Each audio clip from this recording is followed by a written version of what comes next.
How's it going, everyone? My name's B. This is Thoughts on Thoughts, and we're continuing today with the anxiety OCD series. I'm going to be talking today about the best treatments I think that are available for OCD specifically. Um, the thing is with OCD, because it's not really talked about too much. And doctors, they don't really, unless you really get like an OCD specialist, and I've looked for OCD specialists in the UK, say, and there's not that many. There's a few, but there's not too many. So what happens is, if you go to like a normal psychiatrist, or GP or whatever, what they'll do is they tend to go into kind of like childhoods. They talk about your history, your childhood, and your relationships and these type of things. And there is some little benefit to that, in terms of you can know where it came from. Like you can get a firmer understanding of it. But in terms of it actually curing it or improving it significantly, is very unlikely, because what it can do, on the flip side, is it can make it even stronger, because it gives you a reason for it. Do you know what I mean? So you might think, it might give you extra ruminations, where you're thinking, oh man, if only this was different, if only my mum did this, if only people didn't treat me like this, or I did this, or blah blah blah, and it just gives more power to the OCD, because it gives it a whole history.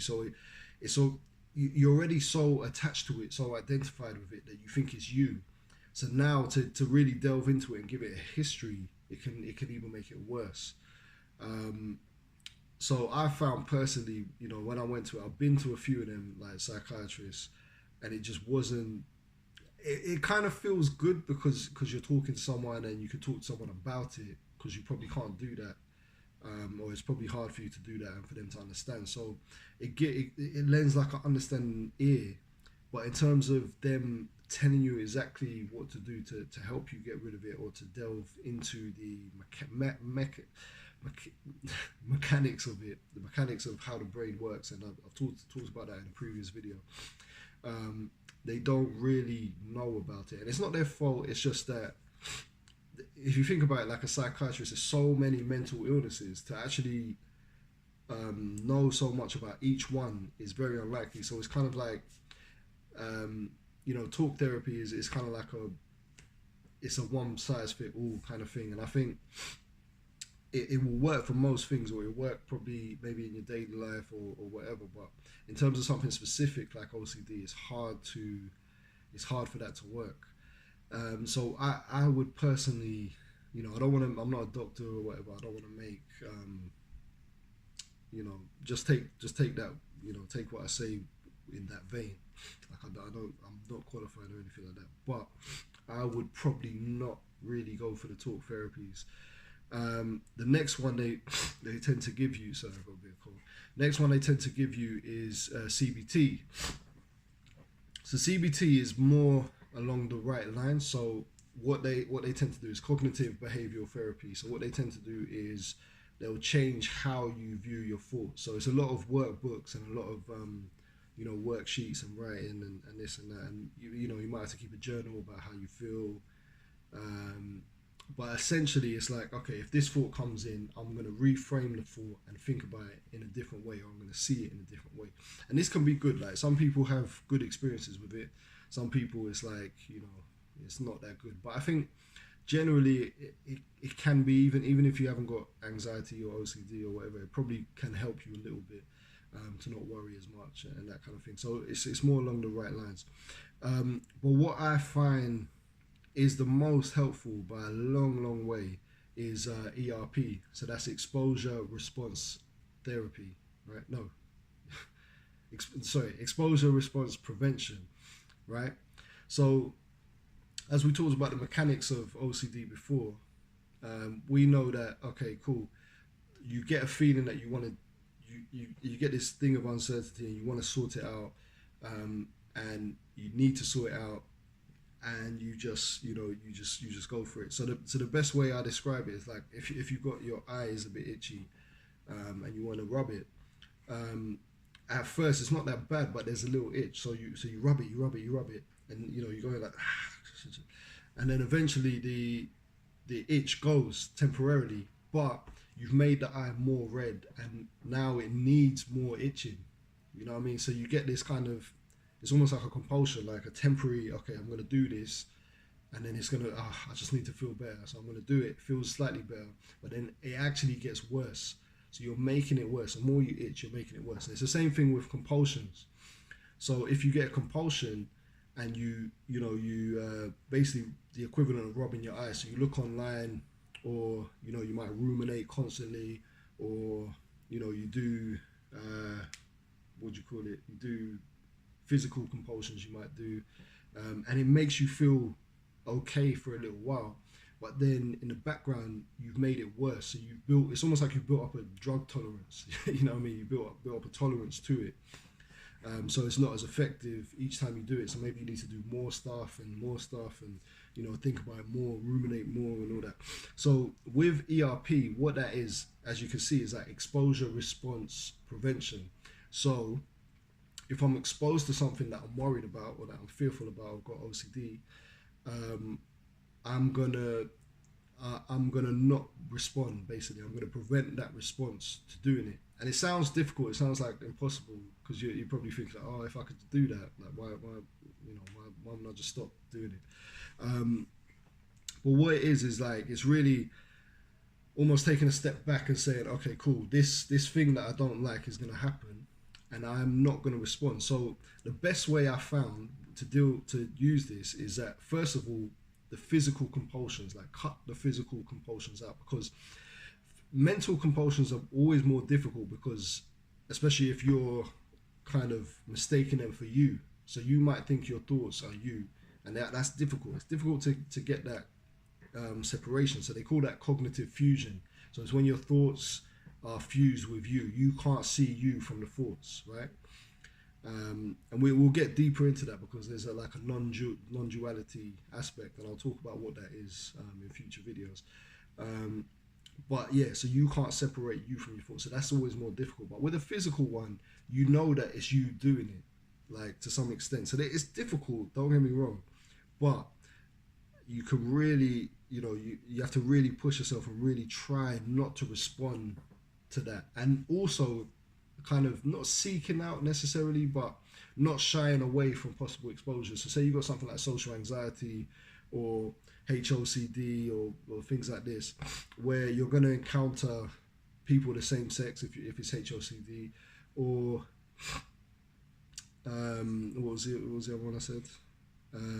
Social anxiety. So you're going to encounter social situations. So it's not first of all, it's not shying away from them. So you need to just like kind of see them as tests, like see them as practice, and go into these situations.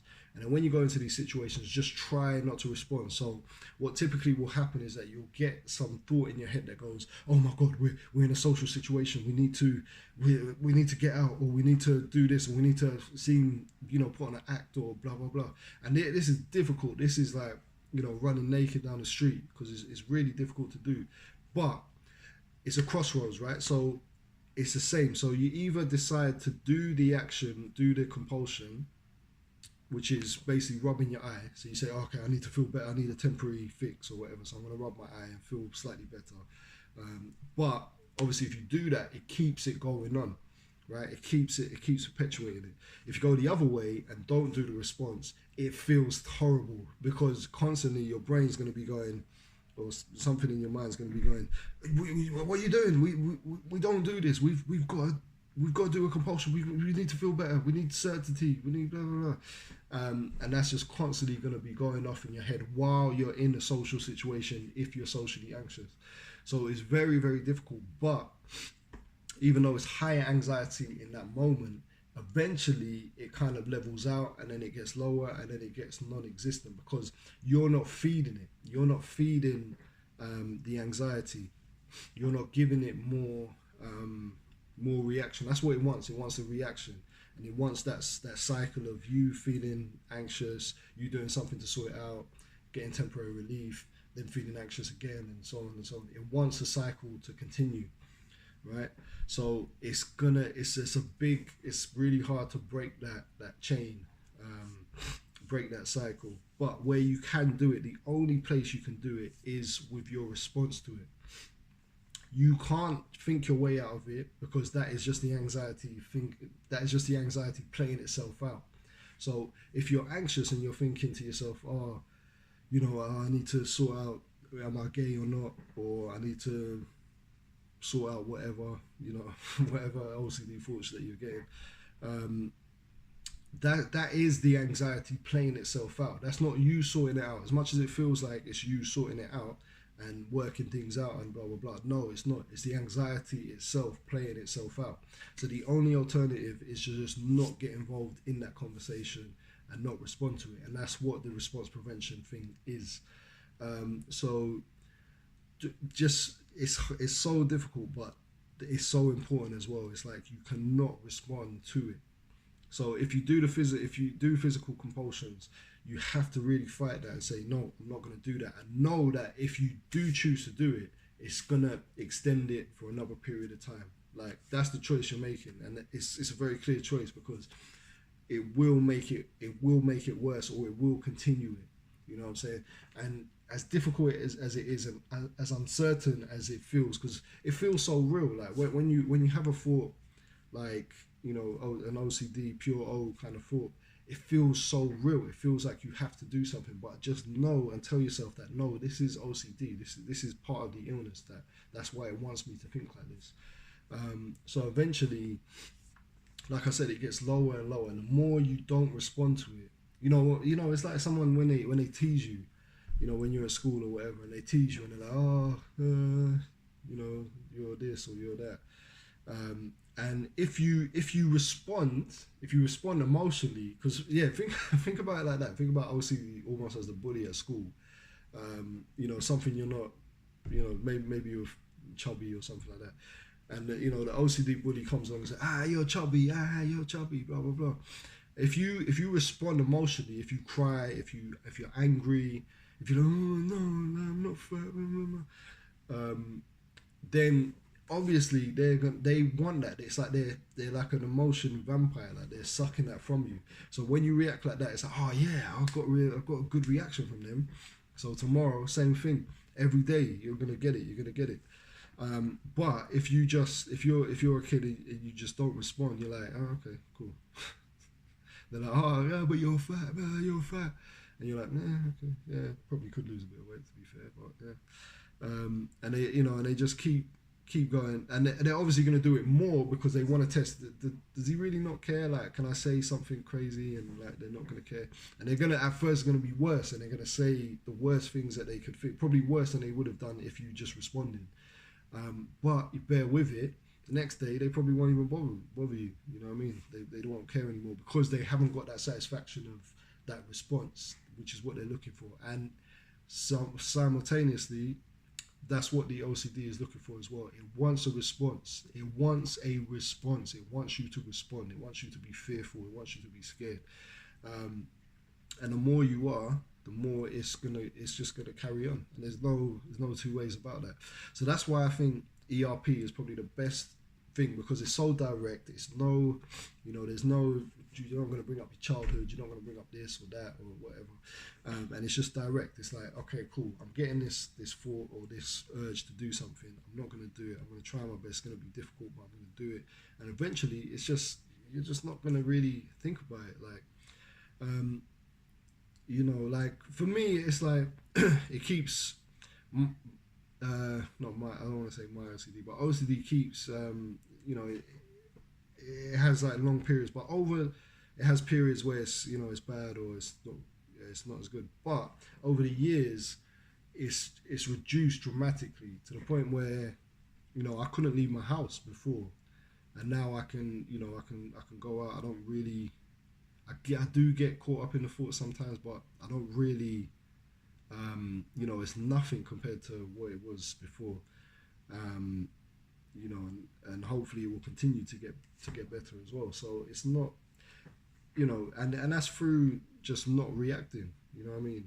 That's it. Like there's nothing else. It's just, I think a lot of the times when people ask questions about this or, they're worried about it, it's more they want another answer.